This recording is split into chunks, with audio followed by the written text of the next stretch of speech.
Oh, como é bom e agradável viverem unidos os irmãos. É como óleo precioso sobre a cabeça, qual desce para a barba de Arão, e desce para a gola de suas vestes. É como o orvalho do Hermon, que desce sobre os montes de Sião. Ali ordena o Senhor a sua bênção e a vida para sempre. Como é bom e precioso o tempo de cultuarmos ao Senhor juntos. Nesta manhã eu quero convidar você que está aqui e os irmãos que estão em casa também para cultuarmos ao nosso Deus. Vamos fazer uma oração. Senhor, como é bom acordar num domingo de manhã, num dia tão agradável, e poder prestar culto público ao Senhor, junto dos irmãos. Que coisa boa, que tempo precioso, Deus. Nós temos saudade de nos reunirmos todos juntos, Senhor. E pedimos a Ti que abrevie esse tempo para que logo estejamos novamente todos juntos. Porque é nesta união do Teu povo, na congregação da Tua igreja, daqueles que o Senhor salvou com o Teu sangue, é que o Senhor ordena a bênção e a vida para sempre.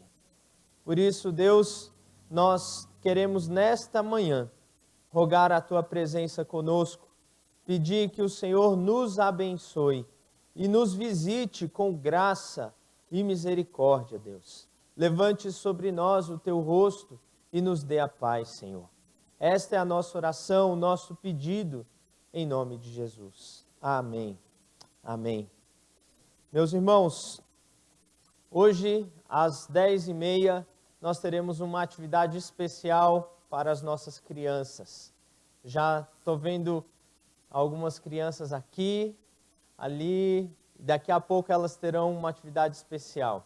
Os pais que estão em casa, ao final do culto, tragam seus filhos para esse tempo. Os professores se prepararam. Nós vamos fazer um drive-thru aqui na porta da praça da igreja. Vai ser um tempo muito especial para as nossas crianças. Chegou também aqui à nossa igreja a revista Cristã Evangélica. É uma revista produzida pela nossa denominação, que traz notícias sobre o que tem acontecido em outras igrejas da nossa denominação. A Igreja Cristã Evangélica do Brasil é uma igreja histórica no Brasil. Temos 119 anos aqui no Brasil e por volta de 300 igrejas espalhadas em todo o Brasil. Então aqui você vai encontrar notícias importantes e reflexões bíblicas também. Então está ali na janela, no final do culto, você pode passar e levar um por família. Bom, hoje também nós temos o privilégio de participarmos dos dízimos e ofertas ao Senhor. E nós queremos então fazer isso agora, enquanto os irmãos tocam um hino, nós traremos a oportunidade de trazer os nossos dízimos e ofertas. Eu sei que muitos têm feito por transferências bancárias, digitais, e por isso não vêm à frente trazer, mas aqueles que vieram preparados para isso terão oportunidade nesse momento. Vamos participar desse tempo juntos.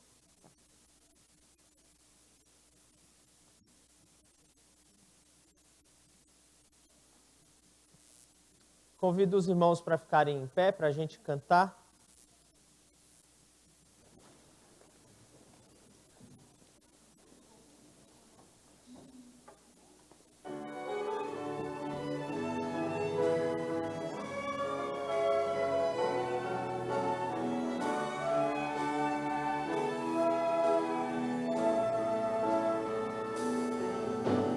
Venho, Senhor, minha vida oferecer como oferta de amor e sacrifício.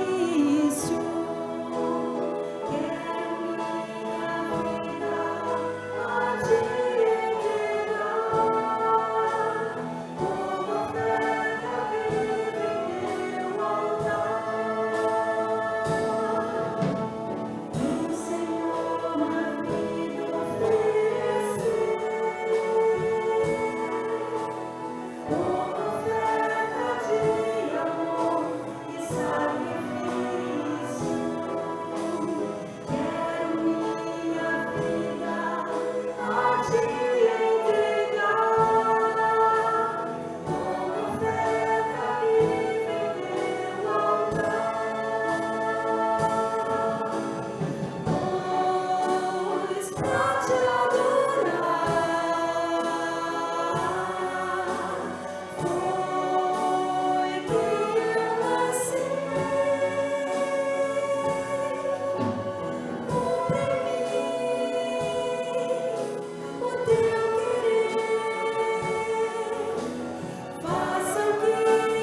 Amém, amém.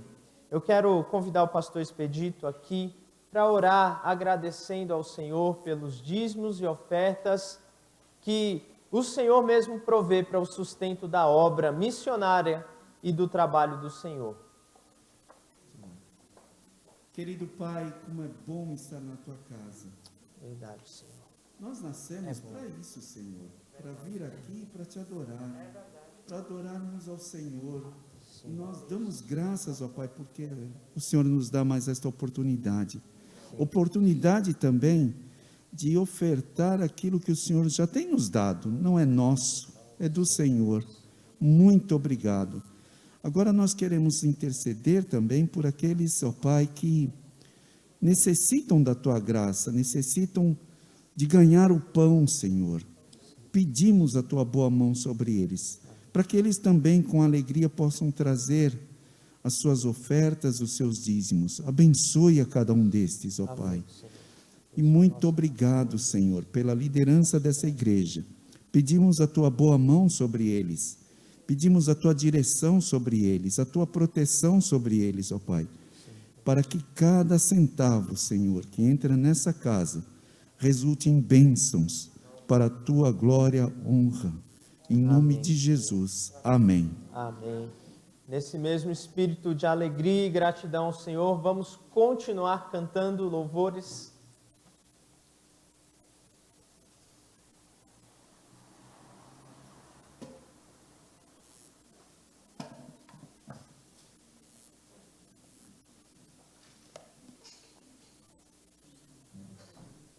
Minha vez agora de saudar a igreja com a graça e a paz do nosso Senhor Jesus Cristo. Amém.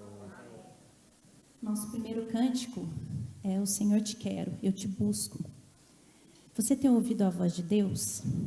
Né? Você tem deixado Deus falar na sua vida?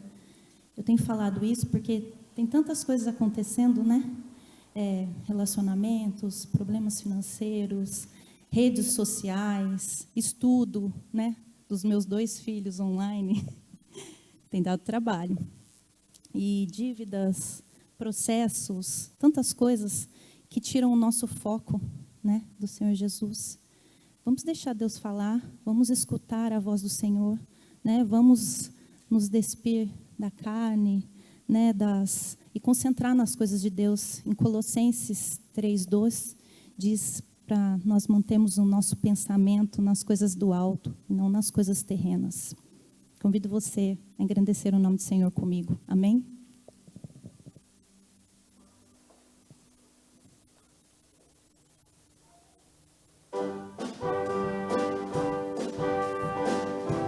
Vamos bater palma?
Amém. Amém. Próximo cântico, Salmos e Hinos, número 24, Socorro do Crente.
momento para que você ore, pedindo que o Senhor fale ao teu coração, refletindo, entrando na presença de Deus. Talvez também seja um momento de interceder por irmãos queridos nossos, irmãos que precisam da bênção do Senhor. Vamos ter um tempo de oração durante esse interlúdio e depois ouviremos a palavra do Senhor.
Senhor, é verdade que Tu se colocas perto de todo aquele que te invoca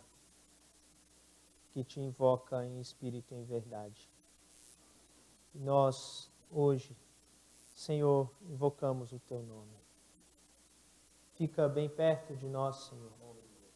Fica perto do Teu povo, dos irmãos que nesse momento precisam de conforto e consolo. Fica perto deles, Senhor. Do coração abatido e triste, fica perto, Senhor.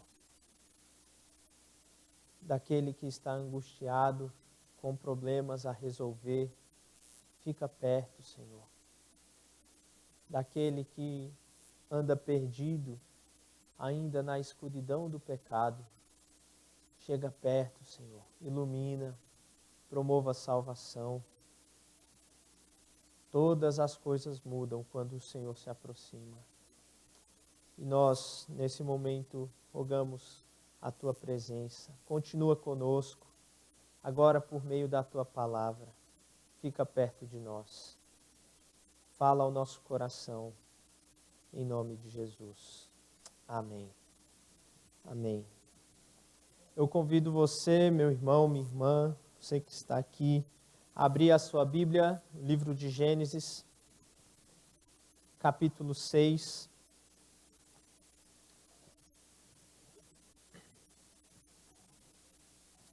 Deus tem nos conduzido para uma exposição do livro de Gênesis, pelo menos até o capítulo 11, que é a primeira divisão natural do livro de Gênesis, a história dos começos, e indo capítulo por capítulo, versículo por versículo. Hoje nós estamos no capítulo 6, vamos ler do verso 9 em diante. Na verdade, hoje eu pretendo trabalhar com os irmãos até o capítulo 8, verso 19. É o relato do que nós conhecemos como o dilúvio. Portanto, eu vou ler o texto à medida que for fazendo a exposição do mesmo. E vamos ler o verso 9, que diz assim, Gênesis 6, 9. Eis a história de Noé. Noé era homem justo e íntegro entre os seus contemporâneos. Noé andava com Deus. Gerou 3 filhos, Sem, Cã e Jafé. A terra, porém, estava corrompida à vista de Deus e cheia de violência. Viu Deus a terra e eis que estava corrompida, porque todo ser vivente havia corrompido o seu caminho na terra. Então disse Deus a Noé, resolvi dar cabo de toda a carne, porque a terra está cheia da violência dos homens. Eis que eu os farei perecer juntamente com a terra. Faze uma arca de tábuas de cipreste. Nela farás compartimentos, e a calafetarás com betume por dentro e por fora. Deste modo farás. De 300 côvados será o comprimento, de 50 a largura e a altura de 30. Farás ao seu redor uma abertura de 1 côvado de altura. A porta da arca colocarás lateralmente. Farás pavimentos na arca, um embaixo, um segundo e um terceiro. Porque estou para derramar as águas em dilúvio sobre a terra para consumir toda a carne em que há fôlego de vida debaixo dos céus. Tudo o que há na terra perecerá. Contigo, porém, estabelecerei a minha aliança. Entrarás na arca, tu e teus filhos, e tua mulher, e as mulheres de teus filhos. Apenas até aqui. Provavelmente você já ouviu essa história dezenas de vezes. Provavelmente você conhece essa história de muitos anos. É verdade que essa história é explorada inclusive pelo cinema. Foi lançado há algum tempo atrás um filme chamado Noé. Não sei se você assistiu esse filme, mas se você assistiu, eu diria para você, esquece tudo o que você viu lá, tá bom? Porque ali a ficção é interessante, mas a fidelidade ao relato bíblico é baixíssima. Mas todos nós já ouvimos essa história. Na verdade, nem precisa frequentar uma igreja para conhecer a história de Noé. Ela é mundialmente conhecida. Inclusive, estudiosos pesquisam na arqueologia para saberem relatos do passado sobre um dilúvio. E tem pelo menos 3 relatos arqueológicos de povos do Oriente Médio Antigo ali da Mesopotâmia que registram a história de que o mundo foi destruído em água e que somente uma família foi salva, num barco, num grande barco. Na verdade, a construção ali da história é um cubo gigante. Os povos relataram algo no passado que aconteceu. E essa história do dilúvio é uma história que aconteceu de fato. Não é um mito. Não é algo que foi inventado. Não. É uma história que aconteceu no tempo e no espaço. É uma história que relata o momento em que Deus decidiu salvar uma família da destruição por conta do pecado. Agora, o que nós podemos aprender dessa história? Porque quando nós estamos lendo a Escritura, uma grande tentação surge para nós, que é a tentação de procurar heróis dentro da nossa leitura. e focalizarmos a nossa leitura bíblica sobre os personagens do texto. E aqui nós geralmente chamamos de a Arca de Noé. Não é assim que a gente chama? A Arca de Noé. A gente vai contar uma história e a gente conta... Hoje eu quero falar sobre a Arca de Noé. Talvez no subtítulo da sua Bíblia esteja assim, a Arca de Noé. Mas esse texto não é sobre a Arca de Noé. Esse texto é sobre o Deus que salva uma família por meio da arca que Noé construiu. Esse texto é sobre Deus, sobre o Deus que salva pecadores. Esta é a grande mensagem deste texto, porque nós observamos o contexto no capítulo 6.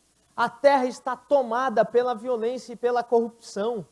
O pecado progrediu de tal forma que Deus se enche, a paciência de Deus se esgotou com o ser humano nesta geração.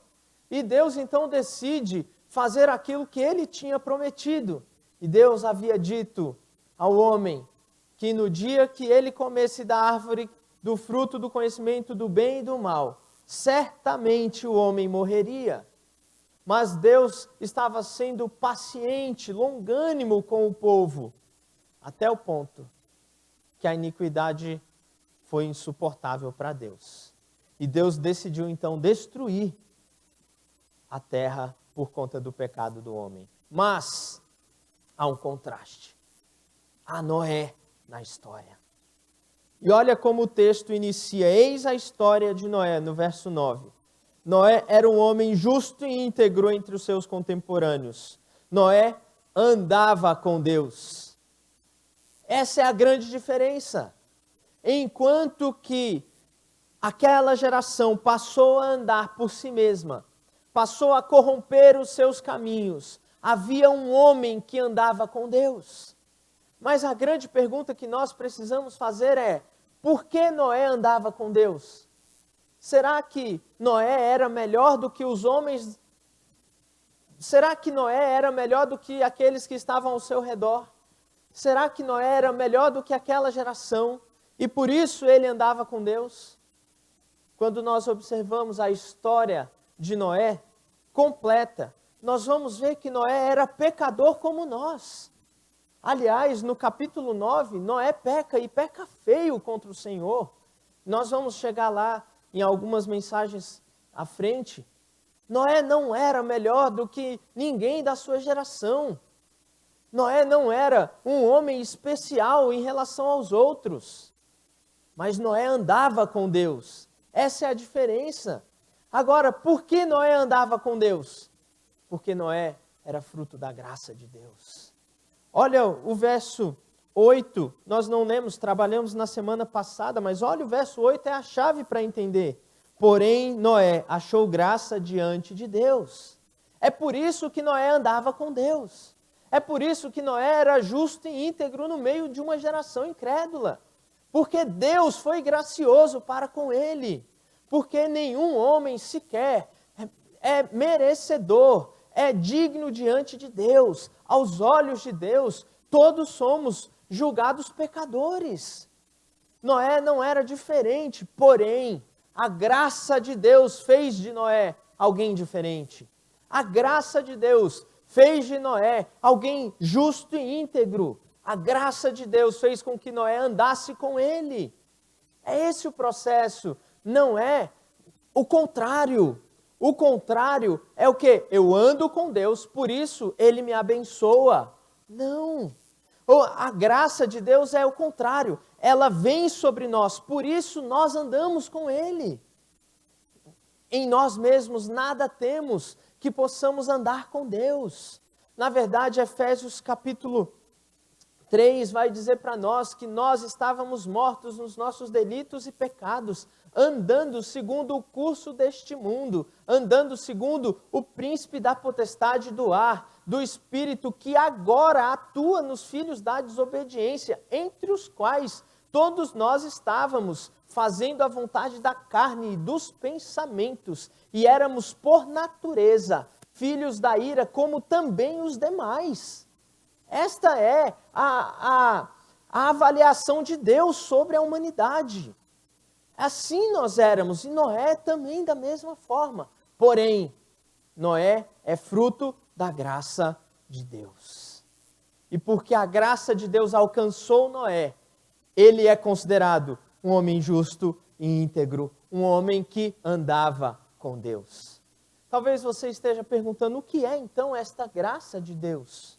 Nós falamos tanto sobre a graça, cantamos sobre a graça, mas o que é a graça de Deus?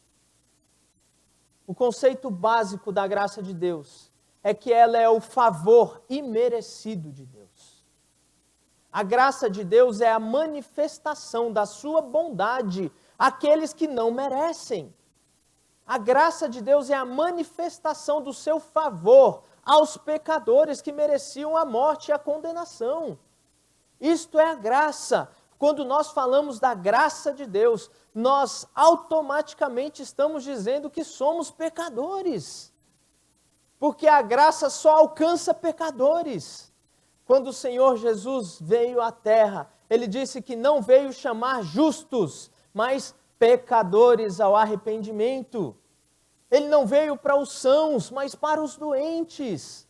Portanto, a graça de Deus só alcança pecadores. E o fato é que todos nós somos pecadores. E todos nós precisamos da graça de Deus. Noé achou graça no Senhor. Por isso andou com Deus. Por isso era um homem justo e íntegro. Por isso obedecia ao Senhor. Por isso encontrou salvação, porque Deus foi gracioso. Não porque ele foi melhor do que os outros. É assim em toda a história bíblica. Quando nós olhamos para outro exemplo de fé que foi Abraão, da mesma forma, Josué capítulo 24 diz que quando Deus chama Abraão, Abraão estava no meio de um povo idólatra que adorava outros deuses, mas Deus chama Abraão, Deus tira Abraão de lá para dedicar Abraão a si mesmo. Esta ideia, Noé, da mesma forma, Deus o tira daquela geração perversa e corrompida para que Noé agora pertencesse ao Senhor. É isso que significa a salvação, meus irmãos. A salvação é quando nós deixamos de viver para nós mesmos, nós deixamos de caminhar em direção ao pecado e passamos e mudamos de direção para sermos consagrados, dedicados, santificados a Deus. É isso que significa ser salvo. Ser salvo é deixar de andar com o mundo e passar a andar com Deus. Isso significa a salvação. Quantos têm colocado a fé na salvação de modo errada? Acham que são salvos porque um dia fizeram uma oração, repetiram as palavras de alguém. Acham que são salvos porque um dia vieram à frente num apelo, até choraram. Mas vivem as suas vidas sem obediência alguma a Deus. Vivem as suas vidas andando conforme o mundo anda. Vivem as suas vidas andando sem Deus. E acham que são salvos. Há um grande perigo na igreja brasileira, que é o nominalismo. Gente que um dia passou pela igreja e experimentou algum tipo de bênção espiritual, mas é incrédulo no coração, porque não se converteu verdadeiramente a Deus. Continua dizendo sim para as suas vontades, continua vivendo para si mesmo, continua preso e escravo do pecado. Mas a salvação nos liberta do pecado, nos tira da culpa do pecado e nos transforma em direção a Deus. Este é o grande segredo da salvação. A nova vida em Cristo, meus irmãos, é incompatível com a prática do pecado. E nós vamos ver isso na vida de Noé. Portanto, Noé é fruto da graça de Deus. E é esse o pano de fundo que vai gerar toda a narrativa do dilúvio. A narrativa do dilúvio foi escrita para nos mostrar um Deus gracioso que salva aqueles que nele creem. Esta é a grande ideia. E olha só como o dilúvio, então, vai se desenvolver. Eu quero trabalhar alguns fatos aqui. Primeiro, os fatos antes do dilúvio. O texto que nós lemos, nós temos o aviso de Deus. Deus chega para Noé e diz: olha, Noé, não tem mais jeito para essa geração. Não tem mais jeito para esse mundo. Eu vou destruir a terra. Noé, ele avisa Noé do que vai fazer. Então Deus dá uma ordem para Noé. Faz uma arca. Faça uma arca, Noé. E Deus descreve como a arca tem que ser. E Deus dá os detalhes, a altura, o comprimento, os andares. 3 andares. A arca tem que ser dividida. A arca tem que ser calafetada por dentro e por fora. Deus promove o meio de salvação para Noé. Deus está dando as instruções para Noé. Deus disse que ele tem que trazer os animais. Na verdade, os animais vêm até Noé para que sejam salvos e preservados também a vida na terra. Então, nós temos os acontecimentos antes do dilúvio. Agora, já parou para pensar que coisa estranha? Noé recebe essa ordem de Deus: faz uma arca, para entrar nela você, a sua esposa, os seus filhos, as mulheres dos seus filhos e os animais que eu trouxer. O tempo passa, irmãos. E Noé constrói a arca. E Noé obedece o Senhor. Olha como se encerra o verso 22 do capítulo 6. Verso 22. Assim fez Noé, consoante a tudo o que Deus lhe ordenara. Deus deu uma tarefa difícil para Noé, meus irmãos. Num lugar sem mar, ok? Num lugar sem mar, onde enchentes não eram comuns. Nós nem temos muita informação bíblica se já havia chovido na terra ou não. Deus fala para aquele homem construir um barco enorme. Irmãos, se nós pegarmos as medidas daquele barco, nós vamos ver que ele tem mais de 100 metros de comprimento. Ele tem cerca de 13 metros de altura. 20 metros de largura. É provavelmente maior do que esse espaço que nós estamos.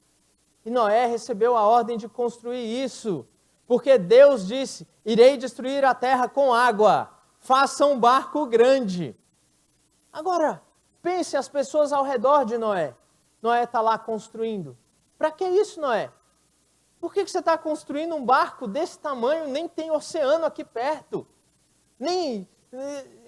Para que isso? Quantas coisas Noé não passou durante esse tempo? Que ordem estranha do Senhor. Mas Noé obedeceu tudo aquilo que o Senhor ordenou. Às vezes o Senhor tem algumas ordens que aos nossos olhos parecem estranhas. Quando o povo de Israel chegou na terra prometida, atravessou o rio Jordão, eles se depararam com a primeira cidade, que era Jericó.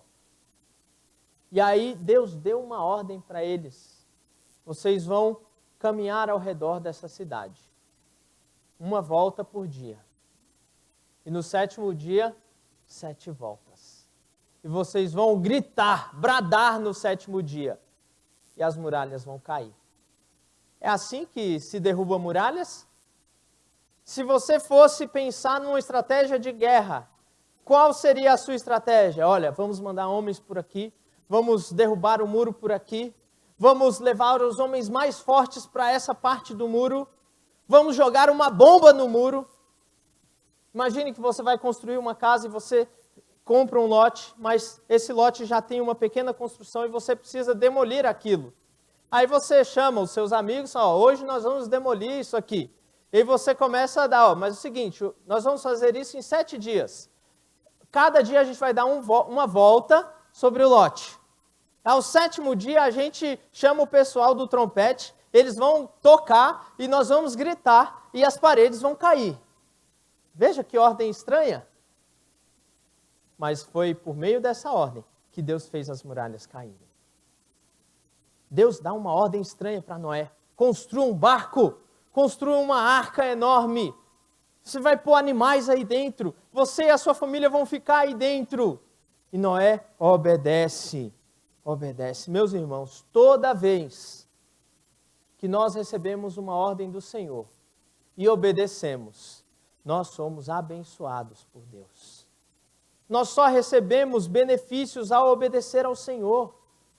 E Ele dá ordens estranhas para nós. A primeira ordem de Deus é: ame a mim de todo o teu coração, de toda a tua alma, com todo o teu entendimento, com todas as tuas forças. Ame a mim.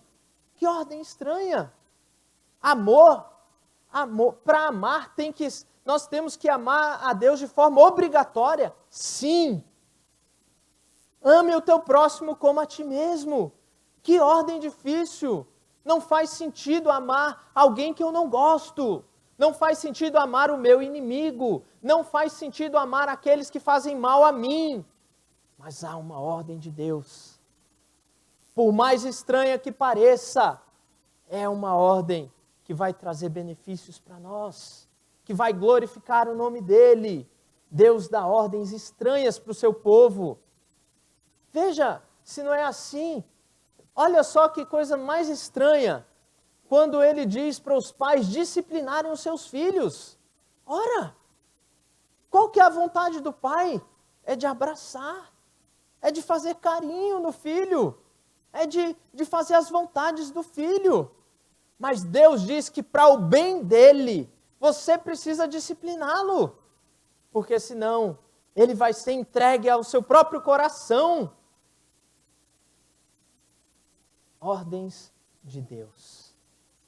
E Noé fez tudo o que o Senhor ordenou.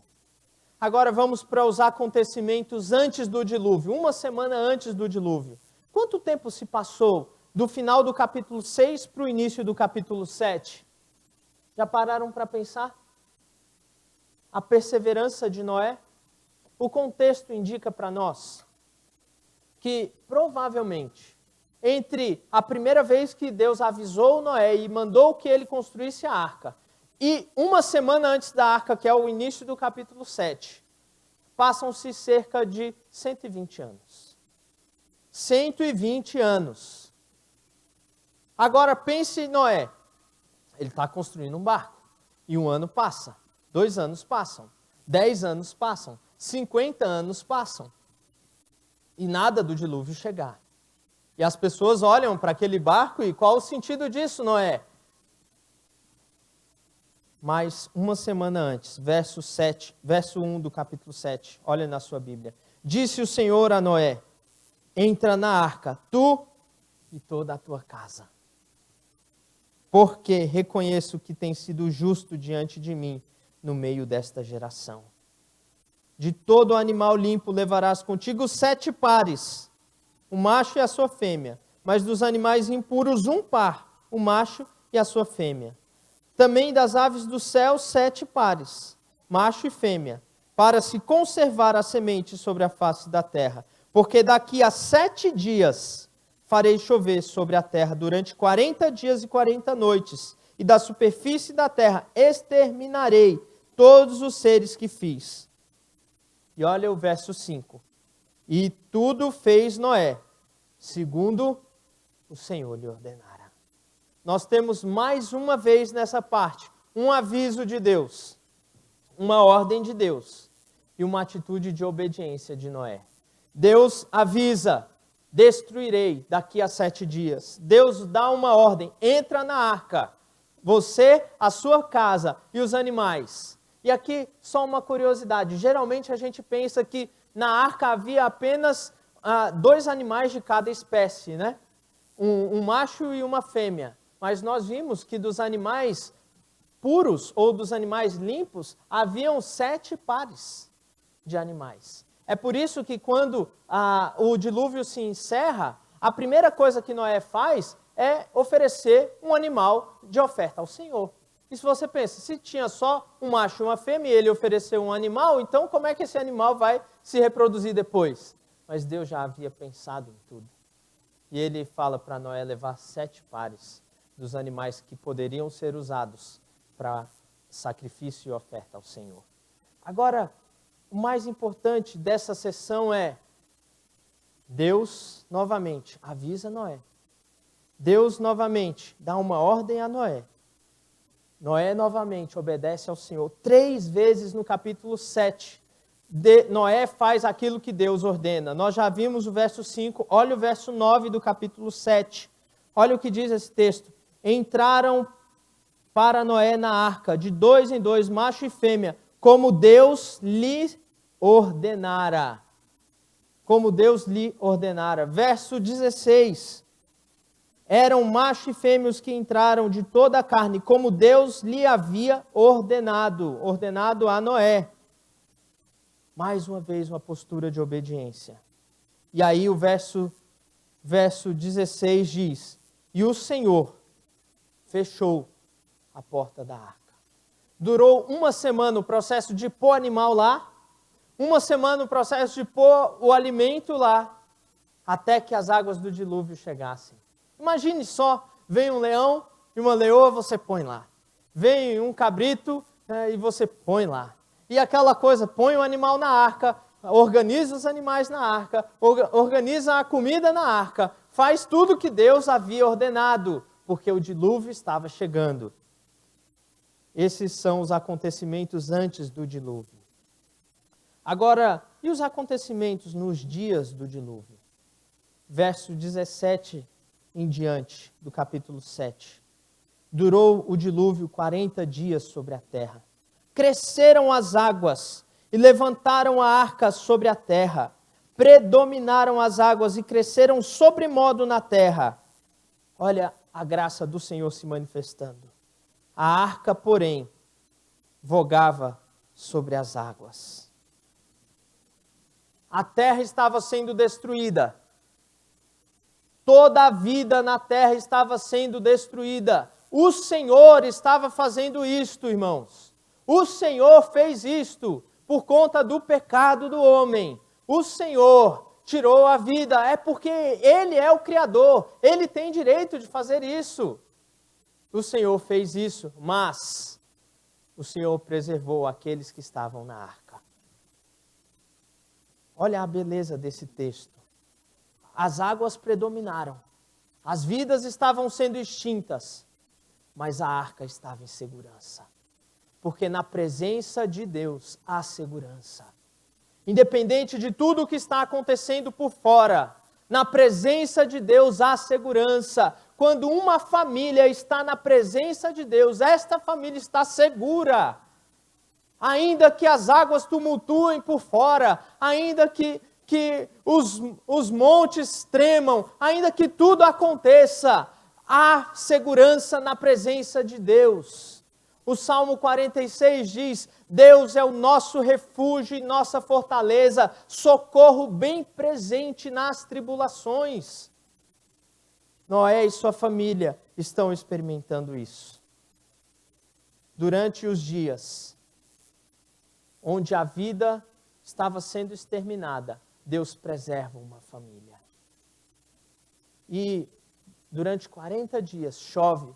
Chove por cima, chove por baixo. E as águas tomam conta de toda a terra. Durante 150 dias, o mundo ficou submerso.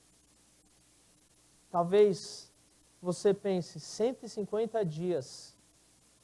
Nós vemos que quando nós olhamos a história, nós sabemos o que vai acontecer, mas Noé não sabe. Noé não sabe quanto tempo ele vai ficar na arca. Nós sabemos que no total ele fica cerca de 1 ano na arca, mas Noé não sabia. Mas o interessante de tudo é a confiança dele no Senhor. Será que o alimento estava começando a terminar? Será que os animais estavam começando a ficar fora de controle? Nós não sabemos o que estava acontecendo na arca, mas será que Noé, no final do dia, ele pensava, será que eu vou ter comida para esse tanto de animal? Veja como come um elefante. Já imaginou o quanto come um elefante? Que coisa, irmãos! Quanto come? Quanto o animal come, quem tem cachorro em casa sabe. O quanto de comida você pôr para o cachorro, ele vai comer. Se ele não comer, é porque ele está doente. Será que Noé não ficou pensando nisso? Às vezes, nós nos encontramos nessa mesma circunstância. Quanto tempo vai durar essa luta? Quanto tempo vai durar essa pandemia? Quanto tempo vai durar esse sofrimento? Quanto tempo vai durar esse isolamento? Quanto tempo eu vou passar por isso? Quanto tempo? Nós não sabemos e Deus não nos revela isso, irmãos. Por quê? Ele deseja que nós vivamos pela fé. É por isso que Deus não nos revela. Seria tão bom se Deus chegasse para nós e dissesse assim, olha, essa pandemia vai acabar dia 13 de dezembro. E você então já se programa todo, compra uma passagem para uma viagem que você estava aguardando para o dia 14. Já planeja aquela festa, juntar a família toda no dia 15. E você então se prepara para tudo. Seria tão mais fácil. Mas Deus deseja que nós confiemos nele, sem ver o futuro, irmãos. É por isso que Deus não nos revela futuro. É por isso que Deus deseja que nós vivamos pela fé. É como um farol de um carro. É interessante demais. O farol ilumina apenas aquele ponto. O que passou já nós não vemos. O que está muito à frente nós não vemos. Nós só enxergamos aquilo que o farol aponta naquele momento. É assim a nossa vida pela fé. 150 dias Noé naquela arca. E aí nós vemos o verso 8, ou capítulo 8, verso 1. Olha o que diz. Lembrou-se Deus de Noé e de todos os animais selvagens e de todos os animais domésticos que estavam com ele na arca. Deus fez soprar um vento sobre a terra e baixaram as águas. Fecharam-se as fontes do abismo e também as comportas do céu. E a copiosa chuva dos céus se deteve. Deus se lembrou de Noé. E quando Deus se lembra de alguém, as coisas mudam. Quando Deus se lembra, as situações são transformadas. Quando Deus se lembra, a graça chega, a graça alcança, porque Deus se lembrou de Noé. Veja como Deus é o principal agente da história. Ele avisa Noé, ele manda Noé construir uma arca, ele manda Noé entrar na arca, ele fecha a porta da arca, ele manda água sobre a terra, e agora ele se lembra de Noé e de todos aqueles que estavam com ele. Nosso Deus é um Deus atuante na história. O nosso Deus atua na nossa história, meus irmãos. O nosso Deus se lembrou de nós. Talvez hoje você esteja passando por uma circunstância difícil e que você talvez questione na sua mente, onde está Deus? Eu quero dizer para você que Deus já se lembrou de você em Cristo Jesus e já te abençoou com toda sorte de bênção espiritual nas regiões celestes. E de que Deus pode se lembrar de você em relação a essa tua causa, a essa tua luta, e pode mudar a tua circunstância. Porque o nosso Deus é o Deus que se lembra. Louvado seja o Senhor por isso. Então as águas começaram a baixar. Mas o mais interessante não é de uma hora para outra. Deus poderia fazer isso de uma hora para outra. Em Gênesis capítulo 1, em um dia Deus faz separação entre as águas de baixo e as águas de cima e faz surgir a porção seca na terra. Deus poderia resolver o problema de Noé e da arca em um dia só, com uma palavra só. Mas Deus faz ainda Noé ficar na arca mais 150 dias. E Noé então começa a perceber que as águas estão baixando, na esperança de que Deus se lembrasse dele, e ele envia um corvo. E o corvo vai e volta. Passa mais alguns dias, Noé envia uma pomba. A pomba vai, não acha nada e volta. Passam mais alguns dias, Noé envia outra pomba. A pomba vai e traz um ramo da oliveira. Que esperança, não? Imagine Noé na arca, há quase um ano. Ele envia uma pomba e ela volta com o ramo de uma oliveira no bico. A esperança brotando no coração daqueles que esperam em Deus. Aqueles que esperam em Deus têm esperança. Ainda que a circunstância no momento pareça difícil, ainda que as coisas pareçam demorar, há esperança, porque existe um Deus que se lembra. E aí, então, Noé espera mais uma semana e manda de novo uma pomba. E ela não volta mais. Deus tem um processo nas nossas vidas. Deus trabalha a nossa vida conforme Ele deseja. Às vezes Deus promove mudanças e muda a circunstância de uma hora para outra. Às vezes demora 150 dias. Às vezes o processo é longo, é demorado, porque Deus está agindo para transformar a nossa vida. Talvez você esteja pensando, está demorando demais passar isso. Lembra, olha para a história de Noé. E tenha paciência no Senhor, espere nele. Israel, espere no Senhor, confie no teu Deus, porque Ele jamais falha com aqueles que confiam nele. Agora, finalizando o texto, os acontecimentos após o dilúvio. Capítulo 8, verso 16. Depois, então, que a pomba vai e não volta mais. Olha o que acontece no verso 16. Verso 15 eu vou ler. Então disse Deus a Noé, sai da arca. E contigo tua mulher, teus filhos e as mulheres de teus filhos. E os animais que estão contigo de toda a carne. Tanto as aves como o gado, de todo réptil que rasteja sobre a terra. Faze sair a todos, para que povoem a terra, sejam fecundos e nela se multipliquem. A ordem de Deus, sai da arca. A obediência de Noé no verso 18. Saiu, pois, Noé com seus filhos, sua mulher, as mulheres de seus filhos e todos os animais que estavam com ele. Novamente, a ordem de Deus, a obediência de Noé. Novamente Deus agindo, salvando, promovendo vida. Agora olha que beleza, aqueles que entraram na arca, saíram da arca. Nenhum só se perdeu no dilúvio. Nenhum só daqueles que estavam com Noé se perdeu, irmãos. Porque a salvação de Deus não se perde.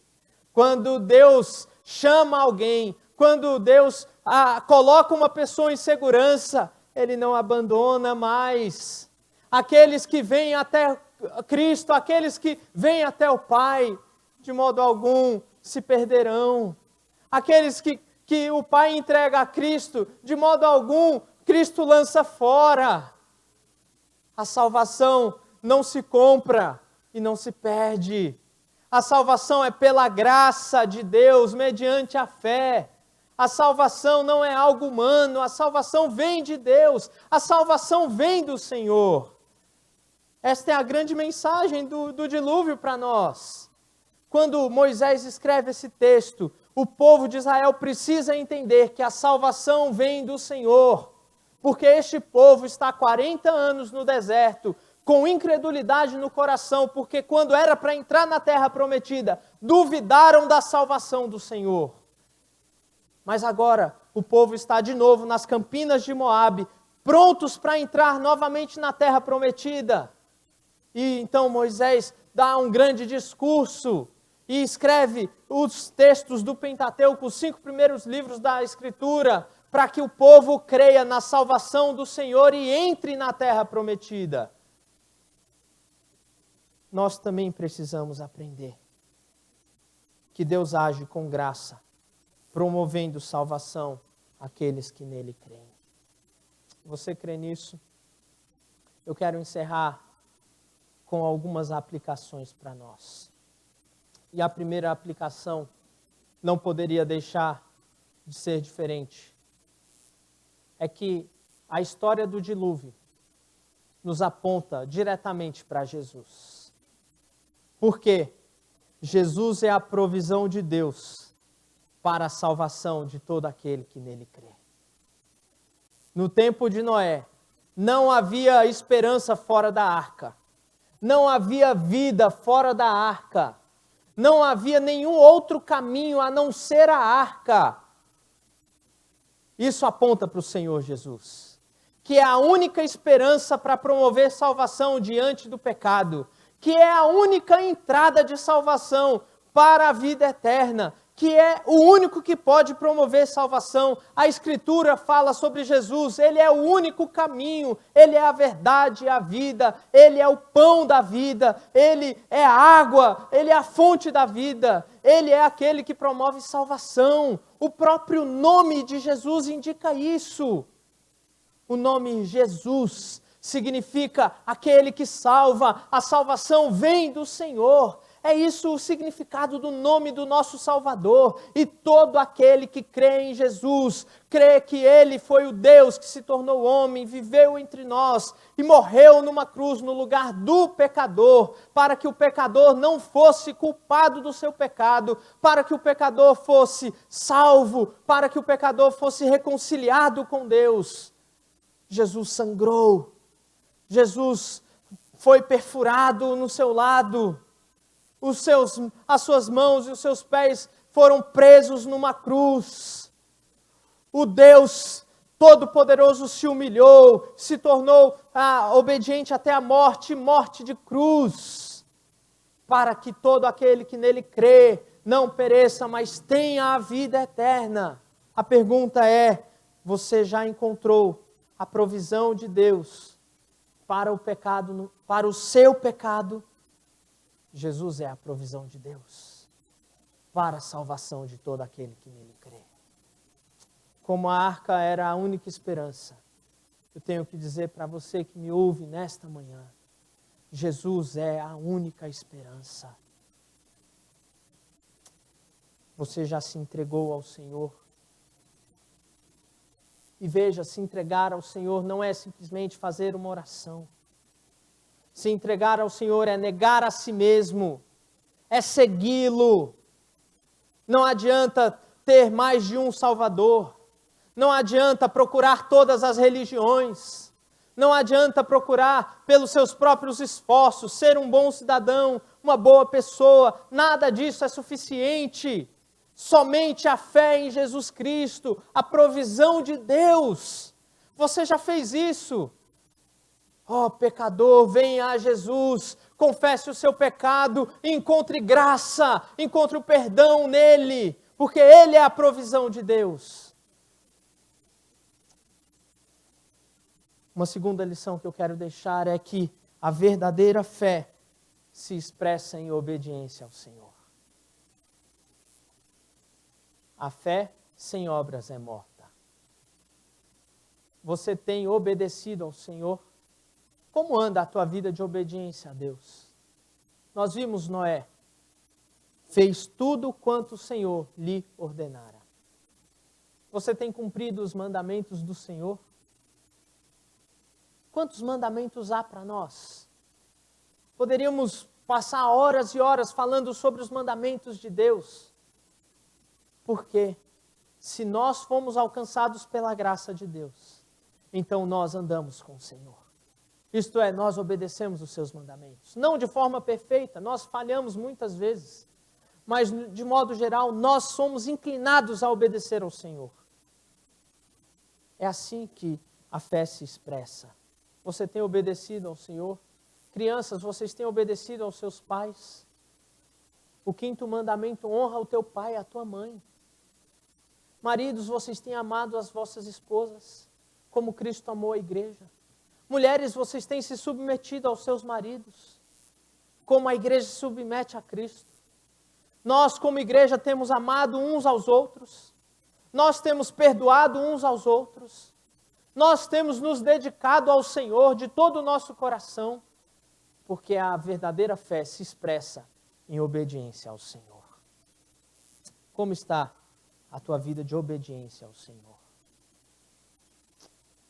Uma terceira aplicação que eu quero fazer para nós nesta manhã é que Deus providencia refúgio em meio às tribulações para aqueles que confiam nele. Deus providenciou um refúgio para Noé e a sua família. Você confia em Deus? Ou nos momentos de crise você confia em si mesmo? Há muitos aqui, em São José dos Campos, talvez aqui neste lugar, que estão confiando as suas vidas numa vacina para o coronavírus. E acham de todo o coração que a esperança está na vacina. Não. Deus pode usar a vacina, mas a nossa esperança jamais pode estar nas mãos dos homens. A nossa esperança está no Senhor.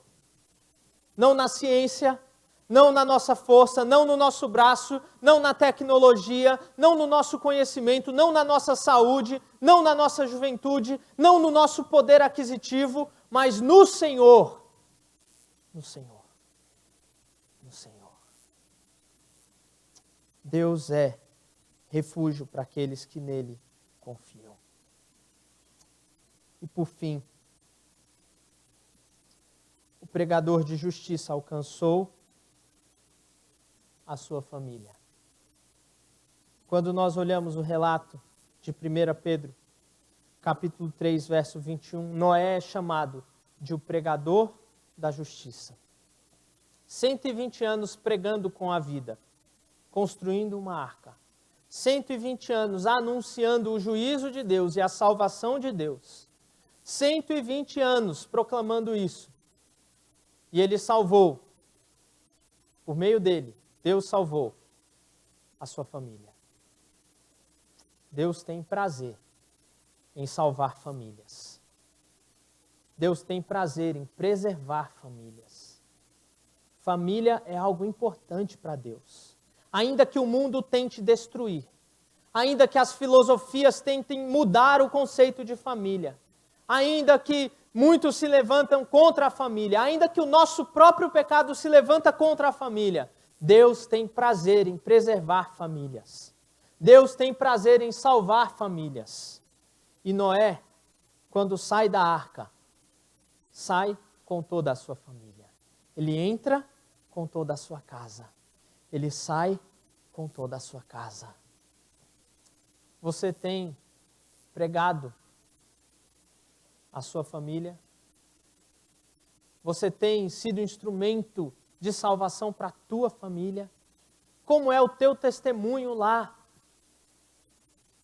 A palavra de Deus dá sabedoria para nós, aqueles que têm familiares descrentes. A palavra de Deus dá sabedoria para agir em relação a eles. Não é simplesmente falar e pregar o evangelho todos os dias. É viver o evangelho todos os dias. E no momento oportuno anunciar o evangelho com palavras. Você tem sido instrumento de Deus para a salvação da tua família, porque Deus se agrada em salvar famílias. Noé foi, por um lado, um pregador muito ineficaz. Pregou 120 anos, só salvou 7 pessoas. Imagine pregar 120 anos, só 7 pessoas ouviram. Mas Noé foi o pregador mais eficaz, porque salvou toda a sua casa. Como está a tua família? Quando o dia do Senhor chegar, a tua família vai estar a salvo? Quando o dia do Senhor chegar, como chegou aqui nos dias de Noé. E é interessante que o Senhor Jesus diz isso, que quando o Senhor voltar, vai ser como nos dias de Noé.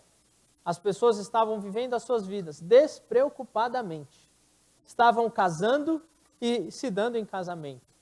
Estavam trabalhando, vivendo os seus dias, como se nada tivesse acontecendo, até que vem o dia do Senhor. Vem como um ladrão. Pega muitos despercebidos. mas aqueles que andam com Deus sabem que esse dia virá. A tua família vai estar segura. Faça um propósito, ore por aqueles dos teus que estão afastados do Senhor, ore. Invista em oração na vida deles. Invista na tua família hoje para que todos sejam salvos. Aqueles que são pais, o maior legado que um pai pode deixar é a salvação na vida dos seus filhos. Você tem investido nisso? Ou você investe mais nas coisas que vão passar do que nas coisas que vão ficar para a eternidade? Que Deus nos abençoe.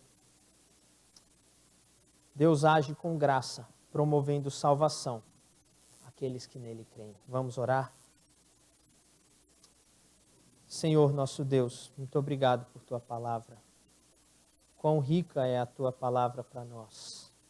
Obrigado porque o Senhor é um Deus gracioso, que nos salva, que nos conduz à vida eterna. Senhor, se há alguém aqui, ou que ouve de suas casas, que ainda não se entregou, ainda não pertence a Cristo, que hoje mesmo encontre a salvação em Cristo. Essa é a nossa oração, o nosso desejo. E nos ajude, Deus, a andar contigo todos os dias de nossas vidas.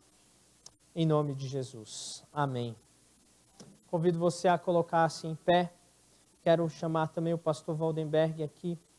Ele vai impetrar a bênção do Senhor, encerrando o nosso culto público. Após o culto, EBD especial para as crianças. Aula também para os demais.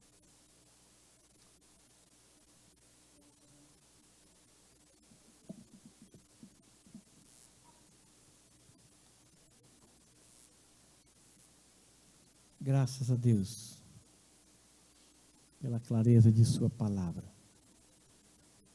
e pelo Espírito que nos ajuda a aplicá-la na nossa vida. Deus abençoe a sua casa e que haja disposição de obedecer ao Senhor, como houve na casa de Noé. Que haja temor ao Senhor, as ordens que Ele nos dá. Por mais que não entendamos ou que até não gostemos, mas que haja disposição em obedecer. O Senhor ama um coração obediente. Deus abençoe a sua vida. Abençoe a sua casa. Amém. Abençoe a sua saúde. Proteja os teus filhos nesta arca que Ele mesmo construiu com o sangue do seu Filho. Amém. O Senhor nosso Deus te fortaleça e te faça crescer em experiências novas e renovadoras. Que o amor de Deus, o nosso Pai, a graça bendita e as ternas misericórdias de Cristo Jesus, nosso Senhor e nosso Salvador, o consolo e a mediação do Espírito Santo de Deus, seja com todo este povo aqui reunido, e com todo o povo de Deus em toda a terra, hoje e até a volta de Cristo Jesus. Amém. Amém. Amém. Amém. Sentai-vos.